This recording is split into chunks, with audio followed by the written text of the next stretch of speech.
It's the day before Thanksgiving, and each year I usually smoke a turkey breast and bring it over to my sister's house. So it's time to start the prep.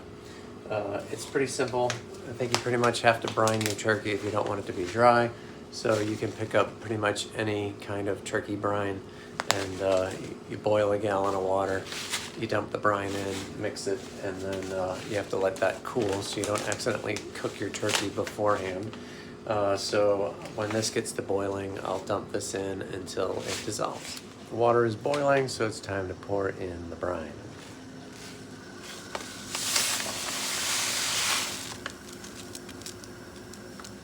It's nothing fancy here, just dump that thing in, let it boil, stir it until all the salt dissolves, and then shut the heat off until it stops boiling, and then you just gotta let it cool. Luckily in St. Louis it's cold, so I usually just set it outside until it cools off, and then we can put our turkey breasts in the brine. The thing that's cool about this is it smells amazing, and it makes your whole house smell good while it boils the salts and all those spices. Okay, the brine is done. It's been sitting outside chilling. So you don't want to have a hot brine. You want to have a nice chilled brine. So now that that's chilled, I've got a bucket. I've put the plastic bag that came with the brine over the 5-gallon bucket. And I'm hoping that this will hold these two turkeys. I got an 8-pound and a 9-pound turkey breast, bone in. So I think they're gonna fit okay inside of this bucket. Let's find out. So I got a chilled brine, and both of those turkey breasts fit inside of my bucket, which I've never used before. And now we just gotta pour the brine over these two turkey breasts.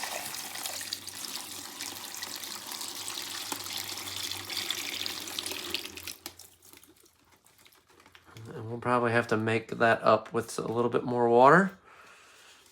Make sure you get all those seasonings in there. And then we'll fill it up the rest of the way and put it in the fridge. Okay. 2 turkey breasts and a bucket of brine, soaking up all that goodness overnight. Get it in the morning. Okay, it's Thanksgiving morning. It's freezing. It's literally like 2 degrees below freezing, 30 Fahrenheit. I fired up the Traeger. Gonna take a little bit to get it up to temperature because it's so cold, but we set the temperature to 250, and if it can't hold temperature, I think it will. I'll actually have a welder's blanket, and I can throw that over the top of the grill to help hold the heat in. So let's go prep the turkey. The birds are out of the brine, the smoker is up to temp, so we're going to inject these with a little bit of the Creole butter, which is really good, gives it a little bit of flavor, keeps it from drying out. So pretty simple process. Just take the injector, pulse some up, inject it into the bird in multiple places, and make sure that it's moist. Okay.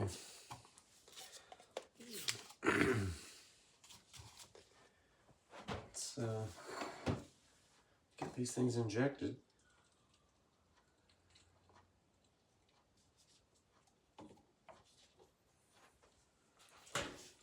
Just want to find the breast, poke as few holes as possible, and just kind of work it around like that.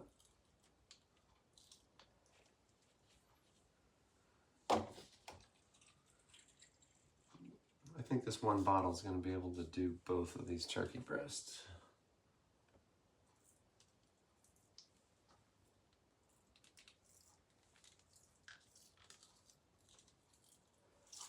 When you see it puff up and fill up with pressure, then you got enough in there.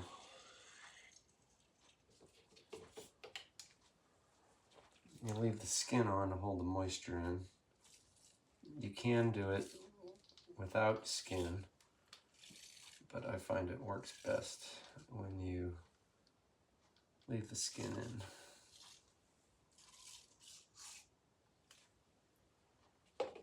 All right.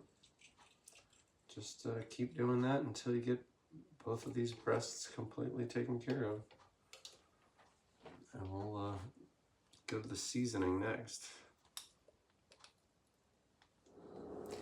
Okay, the birds are injected with the Creole butter injectables, okay, in the marinade. And now we are going to coat at least one of them with the hot barbecue rub. It's really not that spicy, so it's no big deal. I'm considering doing one of them with the beer can chicken from Weber, which is a really nice mild seasoning that we usually put on chicken. But since we're smoking and we like this nice red color, I'm probably gonna go with the hot barbecue rub for both of these breasts. So, you just wanna be nice and generous and sprinkle this across the entire breast. But before I do that, I think I'm gonna pat this dry with a paper towel because it's a little bit too wet. Okay, here we go.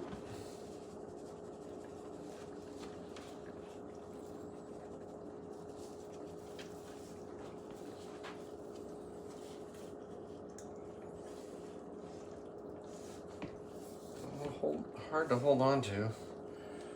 Grab it by the cavity.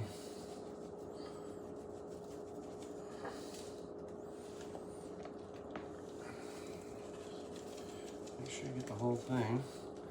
And then maybe even put a little inside the cavity.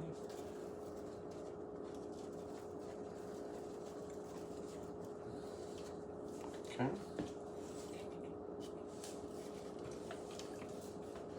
Looks pretty good.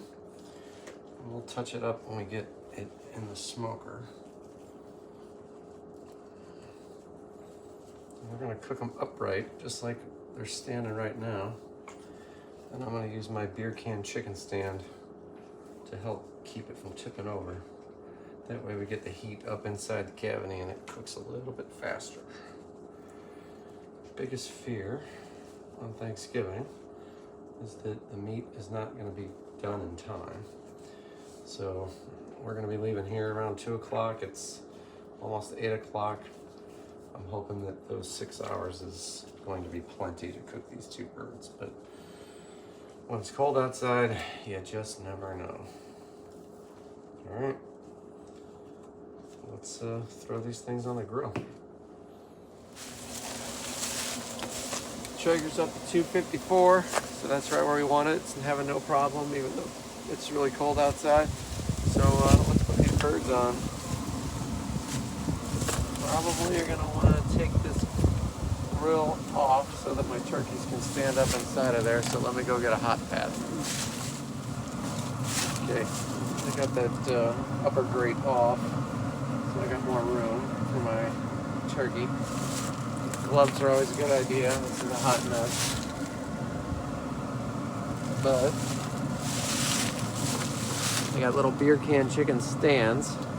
You can get those just about anywhere where they sell barbecue equipment. And that allows your birds to stand up inside the grill. So, just like that.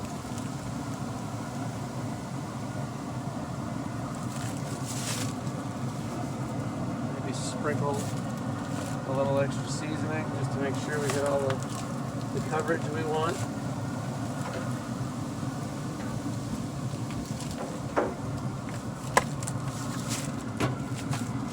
And it's always helpful. The Traeger has the meat probe. I've got a standalone meat probe, but this one's tied to my phone, so I can set the temperature and I can watch it from literally anywhere. I go to the store and make sure that this thing is... Which one's the big one? I think it's this one. I'm going to stick the probe inside of the thickest part of your biggest turkey breast. And wait for that to get up to 160, 165, and then pull it off and let it continue to cook like in a cooler so it comes back down to temperature. That's it. Even though it's not necessary, I think I'll use fewer pellets if I just try and hold that heat in a little bit with the welder's blanket. Okay, it's been 2 hours, so I want to come out here and check on it. The temperature's already up to 122, so we may have to slow this down. But one of the things that I like to do with my turkey to make sure that it looks good and doesn't dry out is I've melted some butter, and I like to drizzle the butter over the turkey, and that kind of makes it do the golden and brown thing. So let's see how we're doing. Looking good.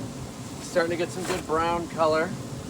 So just gonna drizzle the butter over the turkey and let it slide down the side so it gets that nice crisp brown color on the outside. You don't want to pat it and rub all your seasoning off, so you just kind of let it run down the side. So I'll get both of these coated with butter, and then probably have to adjust the temperature because we don't have to leave here till 2 o'clock or so. So I don't want them to overcook or get done too soon. So finish this up and we'll be back in business. Time for a little more drizzle.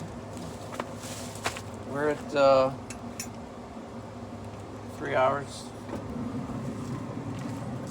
They're turning a nice brown color. Just want to make sure they don't dry out too much.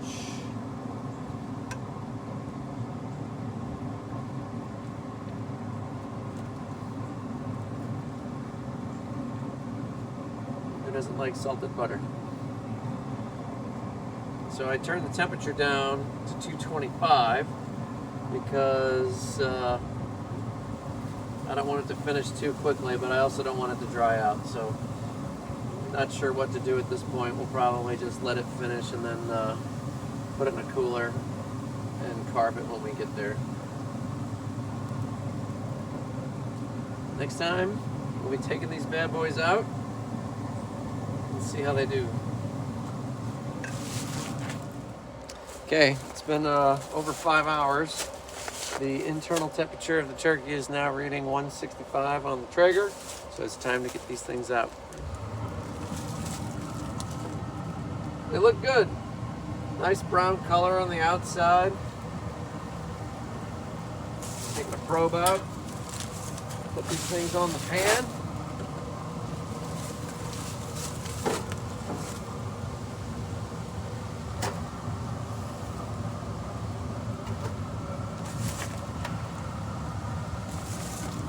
Go put them in the cooler. We're here at my sister's house and we're doing the turkey. I've already carved off a piece of the breast, but look at how juicy. I haven't tasted it yet though. So, let's carve off a piece. It might be too juicy. Let's see how we did. Really good. Turned out great. Thank you, Grace.